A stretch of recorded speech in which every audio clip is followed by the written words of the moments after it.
大家好，我是点通科技，我是朱丽叶，我是 Jaren。我们今天要做一键通的实测，那等一下 Jaren 会把手机带下去，那我们可以跟一键通直接做一个连线。那好，请离开。下去。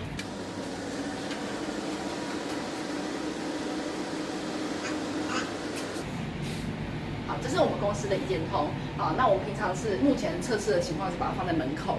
那这个部分的话，因为它也是我们公司的呼叫铃，它可以直接连通到我们公司所有同仁的手机，可以直接收到讯息。那下班的时候，我就可以把它直接拿进来，然后就把它带进去。那如同你现在所看到的，它其实没有接线，好，那是一个无线化的一个门铃的概念。好，那里面的话也只有吃3颗电池。那我们目前的话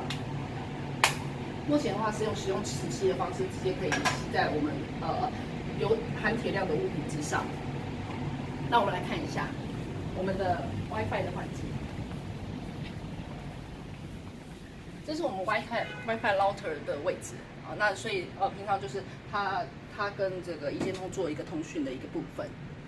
好，那我们现在来看一下Jaren到楼下了没有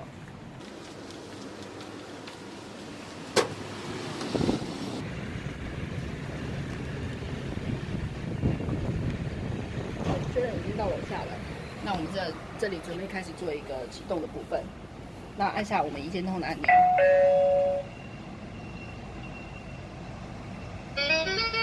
我的测试机已经响了，那Jaren同时他手边的那台也会同时响。Hello。喂，好，我这已经接通了。喂。哇，你说什么？你们这里那个声音清楚吗？我很清楚啊。很清楚啊。那我们可以挥个手吗？对。好啊，挥手啊。可以跳2下吗？挥手啊。可以跳2下吗？好，这就是我们这个一键通的实测。